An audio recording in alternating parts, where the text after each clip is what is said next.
And seeing as it's the weather as it is today, we're probably going to have a pretty low patron volume today. Describe where we are. Well, so we are currently on the third floor of the A.C. Hunter Library, which is our provincial resource library for Newfoundland and Labrador public libraries. So our third floor kind of serves as our nonfiction space. It houses our Newfoundland collection, but as you can see, there's plenty of space for people to set up, hang out, and just use the library space. So when I was growing up, the library was a place you went for books and to look for old things on microfiche that you couldn't find anywhere else. I've been walking around here today, and I've been to the library since, by the way, but there's like board games and DVDs and computers. Tell us a bit about like the gamut of what you can expect here at a local library like the A.C. Hunter. Yeah, you've covered a lot of great collection items. So we do still do the microfilm stuff. It's important. That's important stuff. Oh, of course. Like I said, as the Provincial Resource Library, we house some really important historical documents and information. So we have a lot of historians who come in and use that stuff. That being said, we still have books. We have lots of magazines. We're actually standing by the wall where our magazines and our board game collection is housed. DVDs. The joke I tell a lot of people is that we're Newfoundland Labrador Blockbuster. No fees, though, to rent.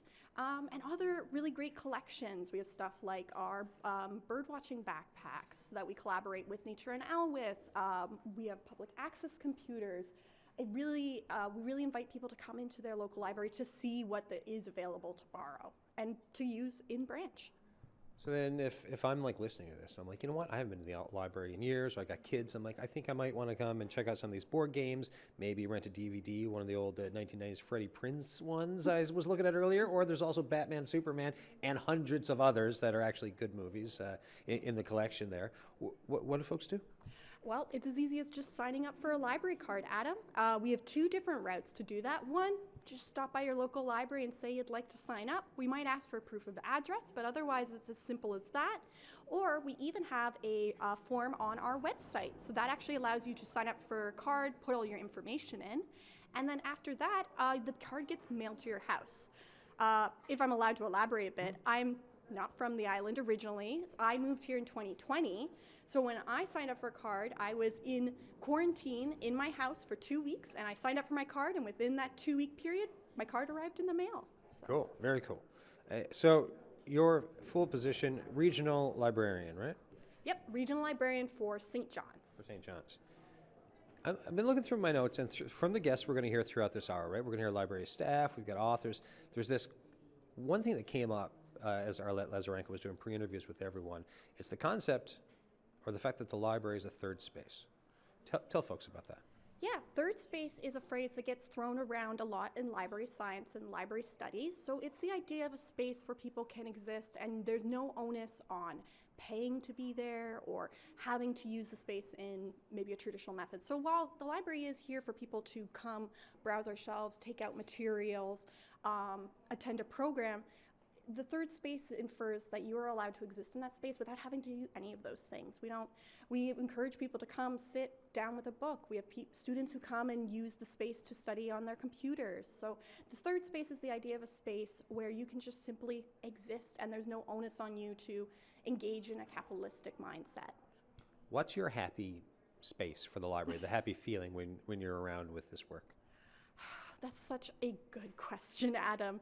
Libraries have always been a really happy, safe space for me, like throughout my life. I have really fond memories of visiting my local library, which was probably an eighth of the size of this room, and that happy feeling it's a home feeling. It's the idea that there's always people here willing to help you, there's people that you can talk to, and just that it's an information highway in a way too. Like, we still serve as information stations even though we have the internet and Google. Lots of people come to us to find answers for things that they need answers for. Excellent. You're my main guest, so we're going to dip in and out. My anchor guest, as I like to say. So we're going to kind of pick our way through some of the fantastic staff. How great are the staff here, by the way? Amazing. We have some of the best staff, I say, but I don't want to say in the province because we have staff all throughout the province, but I love our staff here at the A.C. Hunter, here in St. John's. I'm a little biased. I think our staff do so many things beyond just their job description, and that's what makes them such great people in our communities. Thanks, Emma. I'll talk to you in a bit. Thank you. All right, so I think we've got, let me see, Tracy Piercy. Hi, Tracy. How you doing? I'm great. How are you? Good. library assistant, children's library, right? Tell me, what's that all about? Well, the Children's Library is a great place to be. If you haven't been, you should come visit. We have a lot of great things going on. We have tons of programs right from birth to 13 years. We do story times, after-school programs, French programs, tween programs, which is kind of dear to my heart. What? Tell me about this tween thing. I mean, I know the term, but tell me like why it's so dear to your heart and what it is. So tweens is, it's not right at the school age, it's just beyond, so it's between the school age and a teenager. Sometimes they get missed in programs because of that age. It's kind of, it's kind of a delicate age. But we offer tween programs like twice a month, and they're usually evenings, on Tuesday evenings. So I do an art program, and they come in and we do an art project, and they get to put their spin on it, so it's very process. And I do a drama club as well, and drama is so much fun. So it's basically they have to have the interest, but they don't have to have any experience. What's something you've done with drama with tweens lately? Well, we do a bunch of improv games. So there's not like a skit or a play. That can be really Yeah, intimidating. they're not doing like Othello. No, nothing like that. But we do have some really great like improv games and icebreakers. So the big part is like to have a smaller group. So it's not like a school setting, which can be kind of intimidating. So it's like 12 kids that get together. We do some games and we get to know each other. So it's like icebreakers. So like we talk about our favorite like cartoon characters, our favorite candy, and then that kind of gets everybody at ease. So it's great. We have a lot of fun there. Tell me about your time in Calgary.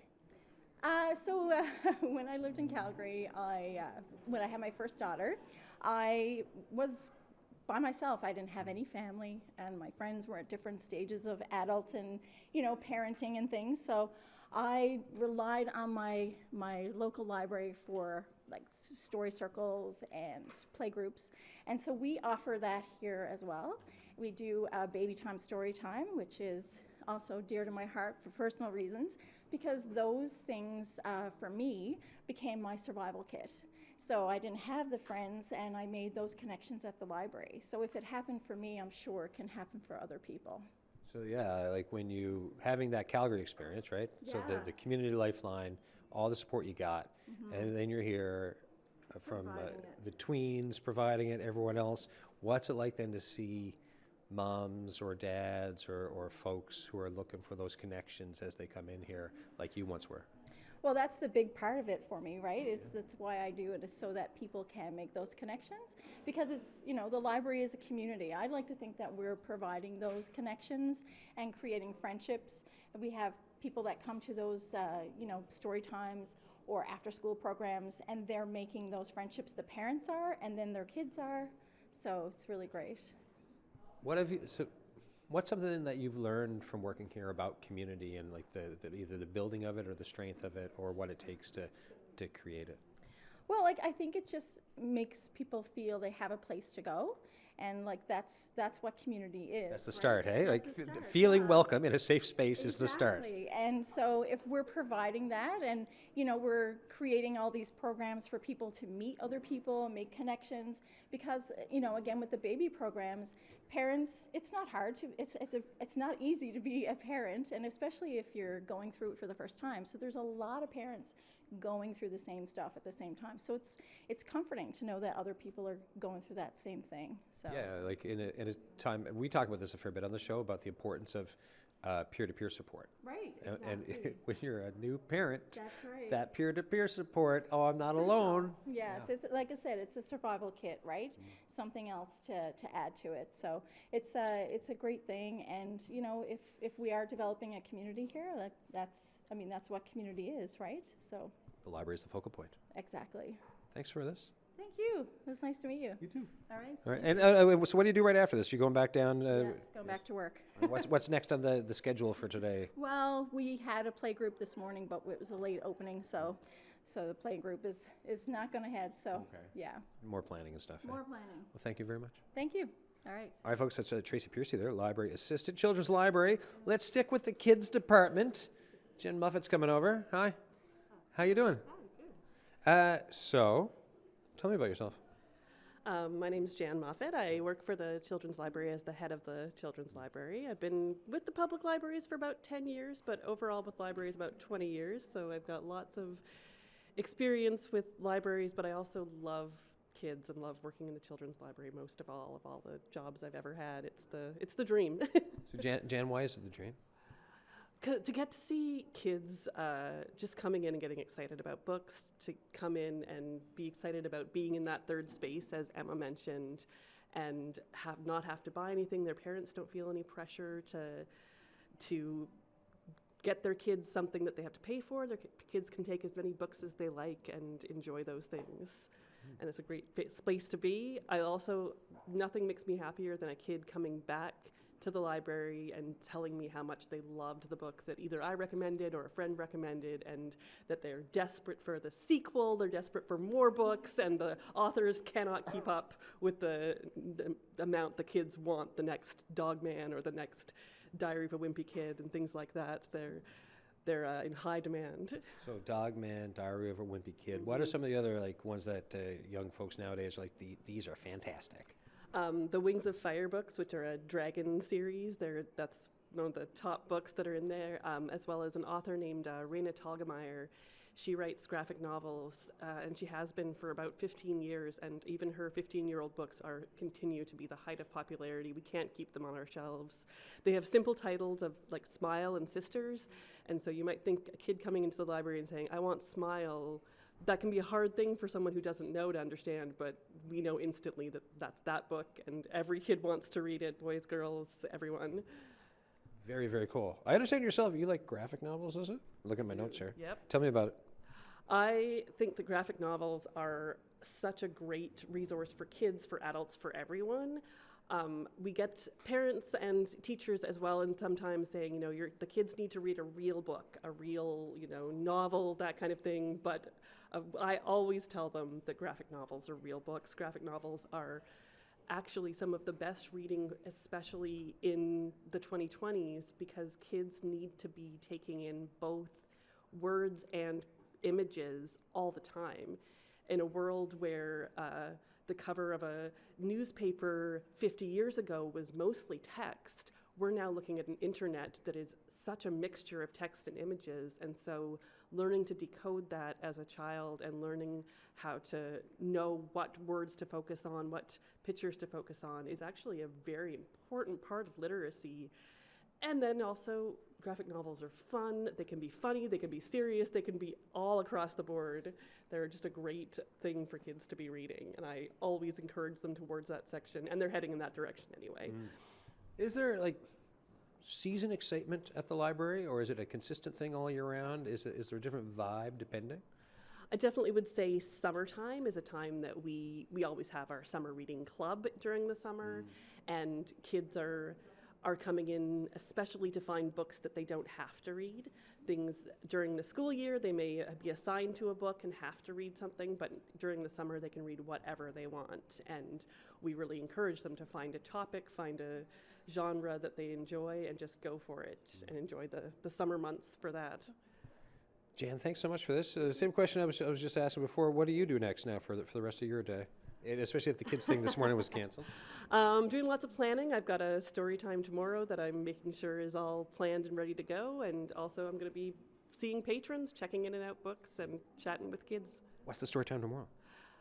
Tomorrow is a preschool story time.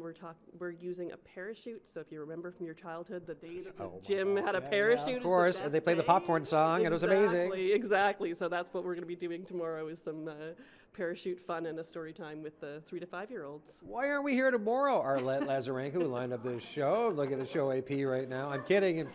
Thank you so much. Good luck tomorrow. You're welcome. Thank you. All right, Jan Moffat there, Children's Library Supervisor.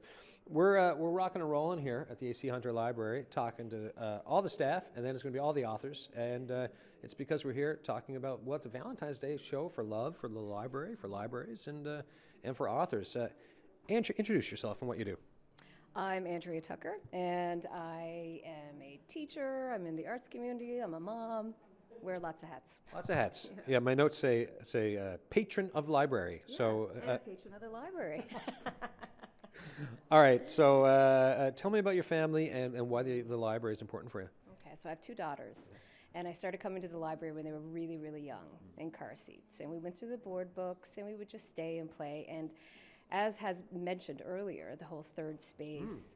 As a parent, the space didn't ask anything of me. I could just arrive and allow my kid to poke and be, and I could just be, and then find good literacy resources. And then as they grew, I could actually allow them to pick their own resources and pick their own books. And so we had this amazing set right in front of us by just coming to this building. Yeah. What? Oh, there's a word standing out for me here. It says ukulele.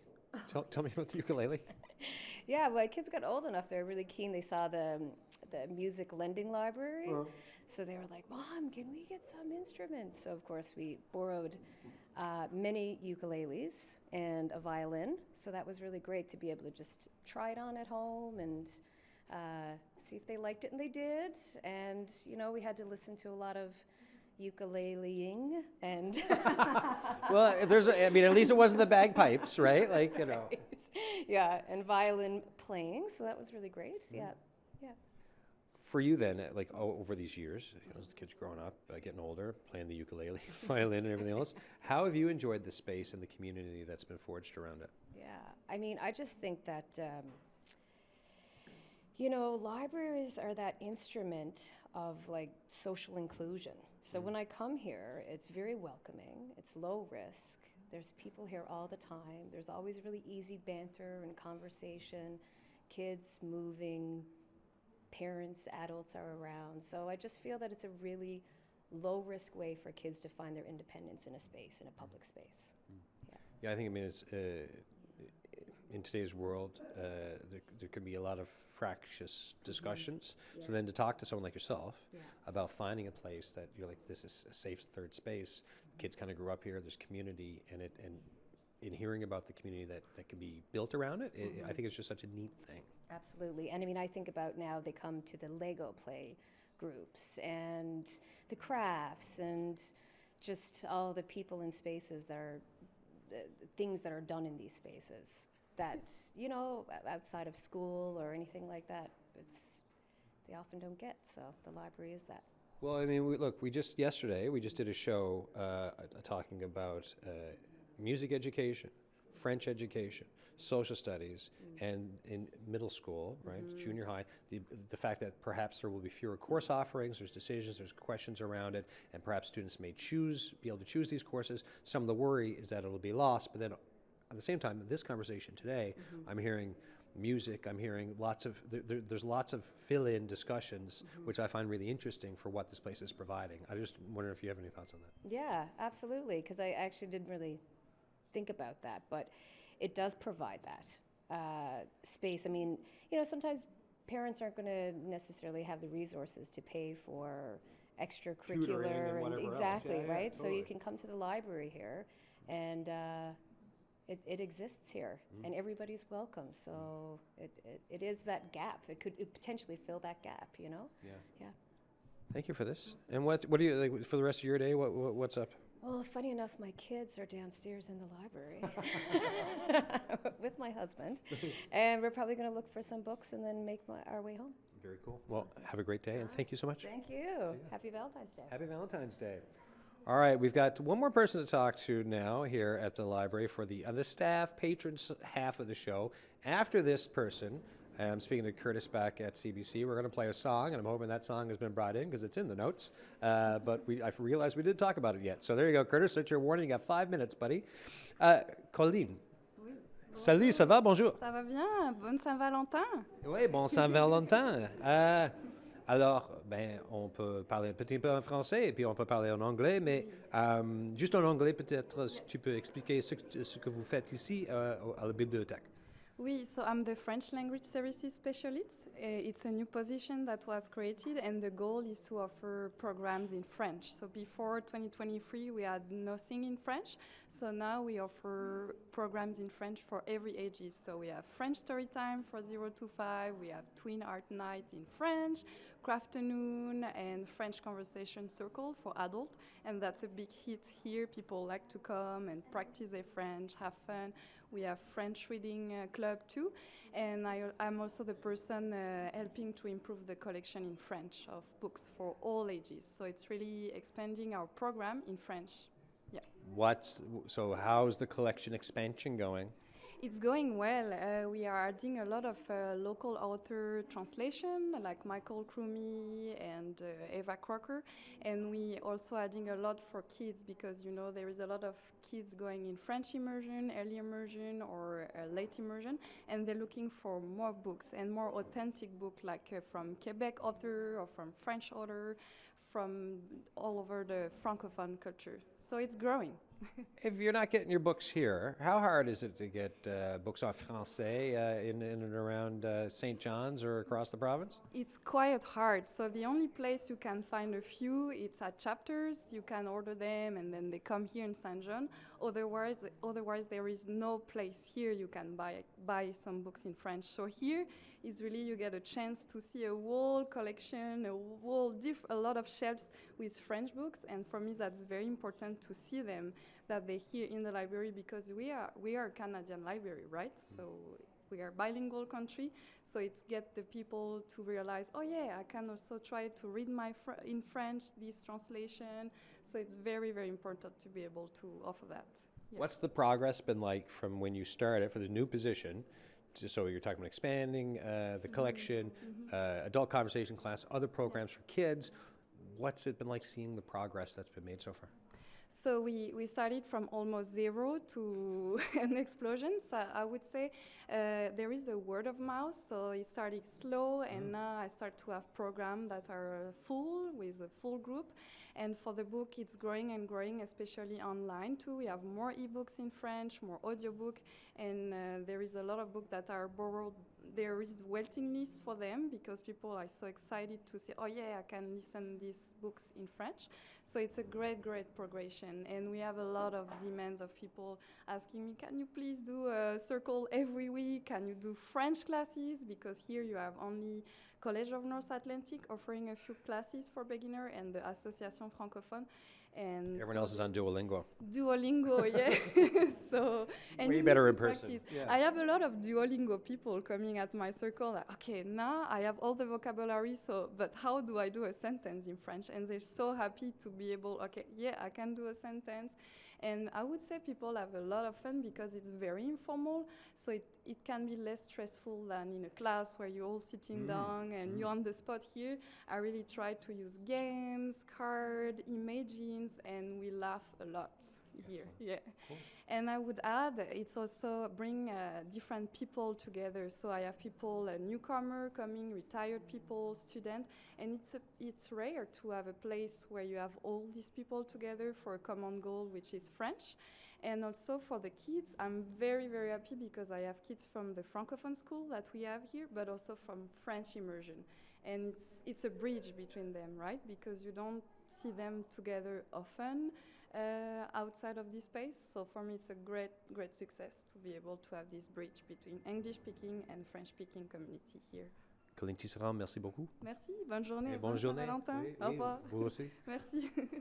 All right, I'm going to check back in. Before we go to that song break, I want to just check back in with my anchor guest, Emma Craig here. You were right about your staff. Great people. I don't know why I was doubting you. I don't like to brag. Like I said, we have wonderful staff all across our province, but there's something special about our staff here in St. John's.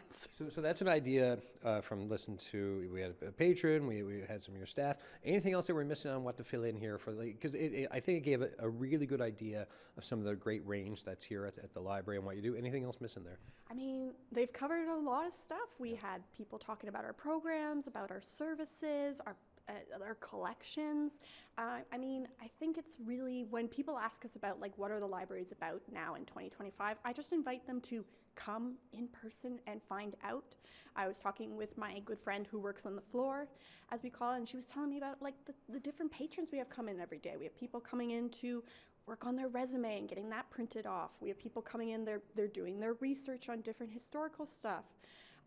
We just get so many kinds of people who use the libraries, and it's always worth asking. If you have an issue and whether it's a tech issue or just trying to find some information, see if your friendly neighborhood librarian can help you out. Cool. Thanks for this. We'll check in one more time before the end of the show. Of course, I'll be here. All right, you're not going anywhere. All right, folks, we're going to take a little song break now. Here's, I believe we've got this lined up. I hope we do. Here's Gordon Lightfoot, If You Could Read My Mind, because it's Valentine's Day, so I think the tune fits. You're listening to The Signal, live on location at the A.C. Hunter Public Library in St. John's. Today, see, it's Valentine's Day. We're showing libraries some love, and one of the yearly programs, the yearly things that gets a lot of attention at the library, it's a little something called Love Our Local Authors. So we've got a bunch of local authors to talk to as well here today around Valentine's Day, around their work. First up, though, we got Jen Windsor coming on over, Writer NL's Executive Director. How you doing? Good, how are you? Thank you so much for having me. Well, look, thanks for coming on the show. I know there's a bit of a split focus here. Let's talk, you mentioned there's some funding discussion, and we can talk about Love Our Local Authors, so let's get to funding right out of the gate. Funding right out of the gate. First of all, thank you, CBC, for being a big supporter of literary arts. We really appreciate it. Love that you're doing this and helping us love our local authors. But I am behooved to mention that, like many of our fellow arts organizations, we are experiencing a lot of drop in funders. Those funders are both, funding pots that are, government funding, but we're also losing funders that are just patrons of the arts that want to give back to the community.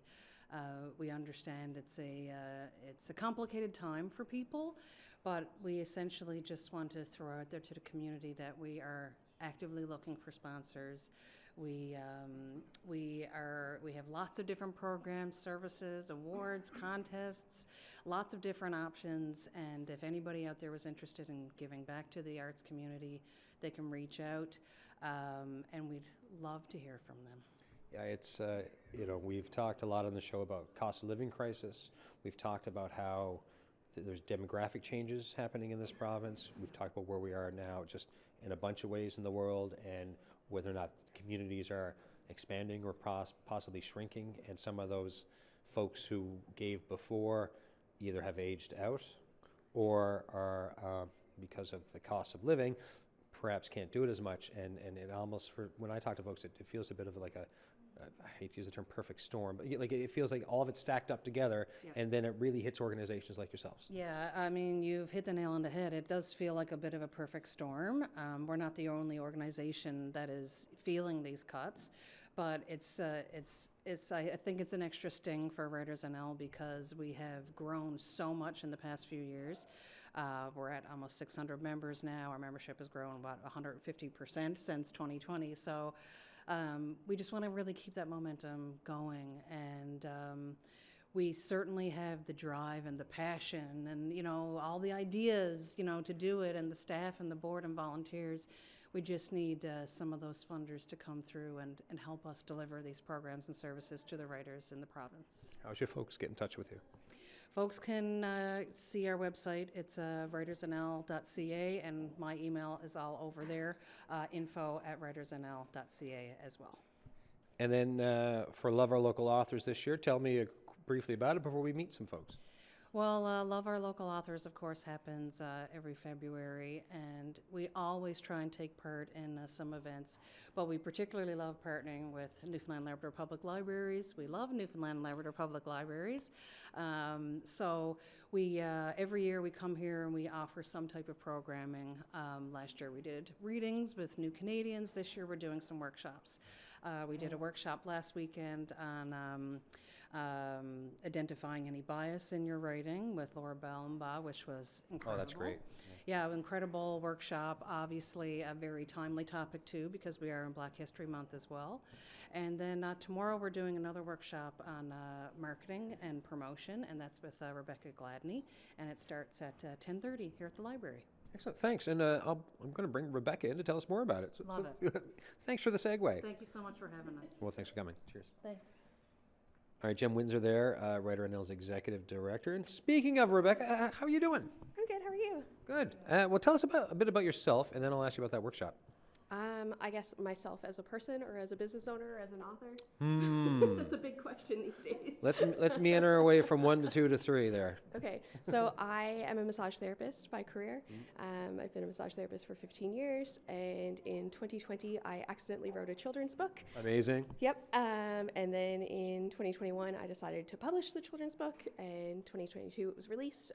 Last year, I released my second book, and then the third book will hopefully be out this year. What, like, to be at book 3 point? How does that, like, what's that like? What are your thoughts around, what, I went from, like, accidentally doing this thing, and now I'm at number 3. Yeah, it's kind of wild. It also made me realize that some of my biggest career decisions I've made accidentally or just like fallen into, which, you know, a blessing and a curse, mostly a blessing. It's really, I self-published, so I dealt a lot with imposter syndrome around like being able to call myself an author, and this releasing the second book felt like really validating of like, okay, I can do this, I can keep doing this. Cool. What's the third book about? So the first book is called Chirp's Large Day, and it's the first in the series. The second book was Chirp's West End Wander, and in the third book, it's a Bonavista vacation. So my little puffin Chirp is going to Bonavista and Trinity and all of that area, Port Rexton, and visits real places.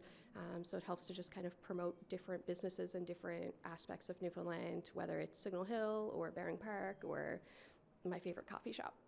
Oh, I love that. And Chirp is a puffin. Chirp is a puffin. Yeah. Like a full-grown puffin or like a puffling? I like to say that he's a puffling, but I mean, it's kind of ambiguous. It could go either way. Chirp is whatever you would like Chirp to be. Amazing. All right, tell us about this workshop that you got on the go. Yeah, really excited. I have obviously had to get a little bit creative about how I market and build a brand around my massage therapy business, which happened pretty naturally for me. But then when I decided to self-publish the books, I became my own marketing department with a very small budget. So I am taking a lot of the things that I have learned, and whether it's things that I've tried that didn't work or things that I tried didn't work and then tried again and did better to make them work, and helping to spread some of that knowledge base to fellow creative people. And if folks want to follow Chirp's Adventures, where do they find your books for being self-published? Other than at the library, which is a great place to see them, but if they want to buy them, where do they get them? They can borrow them from the library. I have a website, chirpsadventures.com, and then I'm on Instagram at rmgladney. Thanks, Rebecca. Thank you so much. Excellent. All right, we're moving through. We've got a bunch of authors to get through to meet for all of you. So that was Rebecca Gladney. We've got Ashley Matthews who's going to come up now too, and I think it was two, 3 more after that. I think I'm number 3. You're number 3. 5? Yeah. Good. I'm glad at least someone here knows Based what's on the going on. chats we're having back there, I think I'm 5. It's really how are the chats going? I'm always curious when I do the show. Right, everyone kind of sits down and kind of chats and stuff. How are the like side show chats going today? Excellent. But the funny thing about authors is a lot of times we know each other's names but not faces. Oh. So then, you're the... You did yeah. Yeah. So tell us about yourself.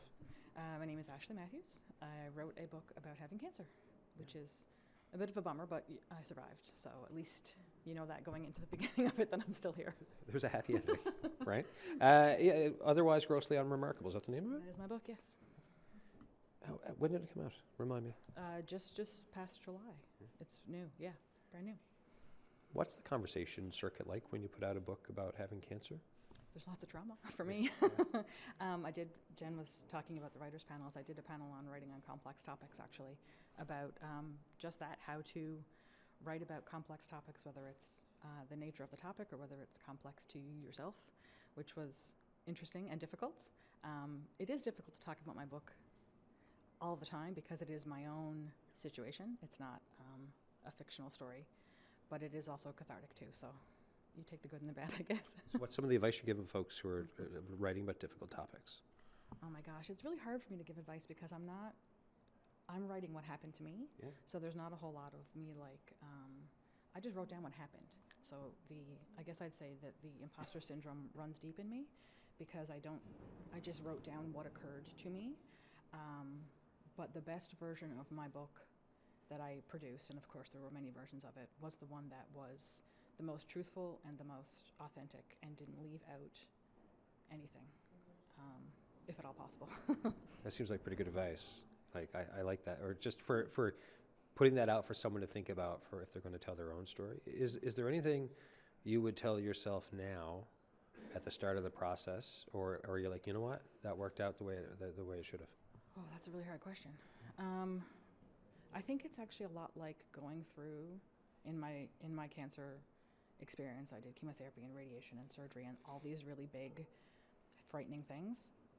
I think that knowing what was going to happen for just the next little bit was the way to go. Because if I had to know beforehand how hard, I think it's the same thing actually with writing and publishing a book. If I had known how difficult it was going to be to constantly remine those traumatic places, and then the process of editing, which was even more difficult, I probably wouldn't have done it. So there's parallels there that I'm glad I knew just what the next little bit of cancer treatment was going to be. And same thing for writing a book. Just focus on the next little bit.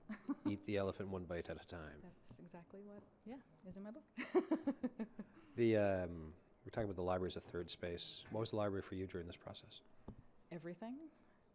Going to get those little bits of information was from the library. So when I was diagnosed, I went to the library and got books about cancer. And when I was looking at different treatments, I would go back and get the same books and read different parts or different books to educate myself on those little bits. And I read reports and I read studies published by my oncologists, and I read all the things I could get my hands on to make a lot of really complicated and awful medical decisions. And I went to the library because nobody has the money to be able to buy all those books when you're also going through cancer treatment, which is not cheap. The library is also the first place I went publicly after I lost my hair. The Mount Pearl Library was the first place I had a head wrap on, and I went with my kids because I knew that it was a safe place for me to land. I didn't expect to get so emotional. Yeah, it's okay. We're just hanging out, talking. Yeah. Emotion's good and fine and normal. The Mount Pearl Library, and the librarians who were there at that time didn't make a big deal about me being there, but also gave me a hug, and it was the first place I went in public, and it set the tone for a lot for me. Yeah, the library is a really special place. Yeah, no, meaningful, special place. Absolutely. When your book came out, what's something like, because when you write something, you're connecting with people. What's a connection that came after this, or like what did folks say to you who'd read the book and perhaps identified with it, or just felt a connection? I haven't had a single cancer patient come back to me afterwards and say, like, I guess nobody would probably find you and be like, that was okay. But so many people have messaged me and said, I thought I was the only person who felt that sensation or had that taste or had that thought, which means everything to me. I also thoroughly enjoy it when people who buy my book and read my book because they know me and I appreciate, come back after me and say, wow, that was really good, because they bought it to support me, but then made a point to come back afterwards and say, like, it was really well written, or I really enjoyed it, because I appreciate the support, but the circle back is what really means a lot, because that's validation that all the pain was worth it, I guess, that I did express what I was looking to express, enough to touch somebody, to have them come back and say, wow. Thank you. I appreciate this chat and you sharing, and congrats on the book and the impact that it's having. Thank you very much. Ashley Matthews there. The book, otherwise grossly unremarkable. You can get it wherever books are sold. Let's bring Mike Hickey over here. All right, change of pace and conversation here, Mike. A little bit for sure. How does one become an author of 3 horror books? I mean, writing, I guess. But. I mean, yeah, writing several stories and books is a good start. For me, it's just the genre's always been something that has appealed to me since I was a kid, kind of going back as far as I can remember. Just that scary story. It's it is such a kind of visceral reaction. It is just such a fun thing to kind of get caught up in that world and whatever. And yeah, it's always been something that's really appealed to me. The Terra Nova series. Yes. Tell us a little bit about it. Well, it started a while back, and we launched like a pre-order thing on the 4th one just this week, but it's kind of taken on this whole kind of crazy life. It started off actually thanks to Writers NL. I know Jem was just here chatting about what they're looking for in terms of support, and they're such an incredible resource. For me and Terra Nova, it all kind of started with their like scary story contest they do in the fall. They asked me to host it, and I've been doing that now since it started, but working with Matt LeDrew, who's with Engine, kind of going through that, the process of that contest and competition and putting it together and kind of talking to him, we realized there might be something there for us to collaborate on. And then just as 2020 kind of got started, we decided to do this first book and did it as an anthology where I kind of write a novella that weaves in between a bunch of stories by different authors, so we get to include different people and all that sort of thing. So the first book is everybody is on a double-decker bus that's like a haunted tour, and each stop is a different story. And then we did it was really popular and it got received really well, so we did a second one and kind of took it in a different direction and kind of moved around and ended up closing out a trilogy of sorts, and then started off again with a new kind of a new narrative within the frame on this new one that's coming out. But it's been a lot of fun, and the response has been great, and it's just, we have this wonderfully spooky place here, like Newfoundland, like the landscape, like culturally as well as like actually like topographically, geographically, it's spooky. Like it's always We're foggy gifted with fog, right? Yeah, Gifted with darkness and fog and like scary looking weather. and rocks and cobblestones and all kinds of old stuff. It's there. So and then when you put together all of the aspects of the different cultures that come together here, like it's seafaring people are superstitious and all these sorts of things. So you end up with all these great stories and this kind of rich history to kind of go from. And so, yeah, I think the province is always kind of tied to the genre that way, I think, and kind of ripe for the picking with it, yeah. So where are things going after this for your writing? We just launched this last one. Like, You got to get back at it, man. give me a Come on, minute. come on. Well, we have a series with Terra Nova as well, a television series with Terra Nova, and we're working on a kind of nonfiction companion for that talks a little bit about the behind the scenes and the making of how all that came together, because there's, it's a bit of a travel log, but there's also kind of a ghost hunt component to it. So talking a little bit about all that sort of fun stuff, and then we're also taking a bunch of the existing Terra Nova stories and adapting them to like a comic book format. So trying to like throw it back, because a lot of the framed up stories kind of harken back to that Tales from the Crypt, like kind of hosted horror thing. So bringing it back and doing it in a kind of comic style feels like a fun way to revisit it all. That's so cool. Tales from the Crypt, amazing. Yeah, like absolutely. Yeah, classic. Like all those great old EC comics, the Tales from the Crypt and Vault of Terror and all that sort of stuff. Like they're always good vibe. Yeah, and just that I love, and it comes through a lot in anything that Terra Nova is that idea of kind of being framed and a story being told within the story.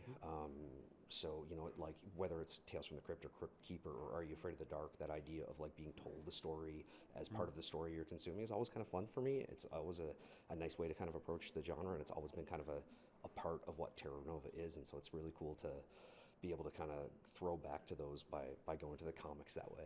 Cool. And if folks want to know more about Terra Nova or buy it, where do they get like? Engine has it varies where like Engine's usually at a bunch of different markets and stuff, but terranova.ca has all the information on the books. It links through to where you can buy the current books, where you can pre-order the next one, and then just all the news about the show and anything else that's coming through is through terranova.ca. Thanks, Mike. Cheers. Thank you so much. It's great talking to you. Yeah, you too, man. Happy Valentine's Day. All right, happy Valentine's Day. All right, Ray Critch is here. Last but not least for the show today. How you doing? I'm well, thanks. Thanks for coming on the show.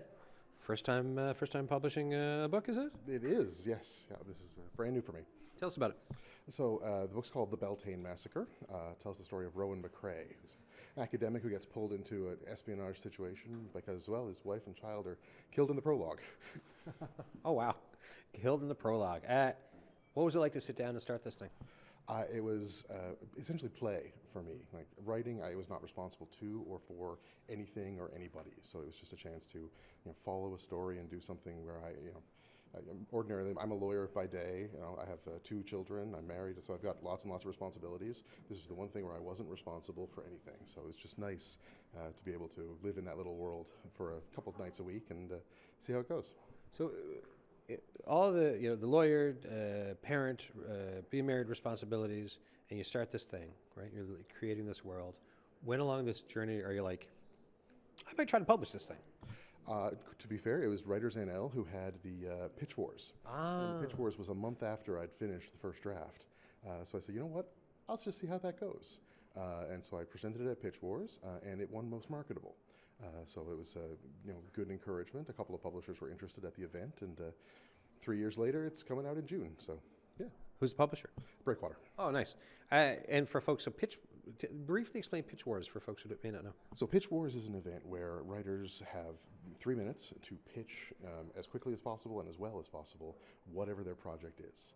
So in my case, it was telling them about this particular character, what the novel's about, the kind of spy espionage crime situation that's happening there, and yeah, they bought it literally. Were you nervous when you were pitching the thing, or is it just like, hey, let's just see how this works? Yeah, I had nothing hanging on it. There was nothing. If it works, it works. If it doesn't work, it doesn't work. Yeah. And I present so much in my day-to-day life anyway that it's a very low-stress environment for me, which I think is different from most people who are pitching, because most are professional writers. This is all they do. It's what they do. So more hangs on it. So the fact that nothing depended on it probably helped with the initial pitch. Now, of course, it matters because now it's a thing. It's going to be in the world and real, and hopefully people like it. Fingers crossed. I'm sure they will. We're in the library. Like, what did for you? What was what did it mean to you, either growing up or in your adult life? What's your connection been? Well, I grew up in CBS and in the West End of St. John's. I devoured the CBS library as a kid. Like the old small one? Yeah, the Michael Donovan Library in the West End. That was my home away from home when I was young. And my son, growing up, the elder son, he's now 14. Yeah, lots of time spent in this library with Michael Donovan. And now I have a 10-month-old, and he's already, he missed the playgroup this morning because of the snow. So I heard it was canceled. they were scheduled to be here, and yeah, it's a huge part of our lives, even when I lived elsewhere. And I think about, even though my grandmother, she's 99 years old, she lives in Bishop's Falls. For her, it's a community center. Yeah. It's where she goes. It's her Tim Hortons. It's where she goes to meet her friends, see what's happening. So for me, it's been an important part of my life, but somewhere like that, even more so. Cool. Ray, Chris, congrats on the book, and thanks for this chat. That's it. All right, see ya.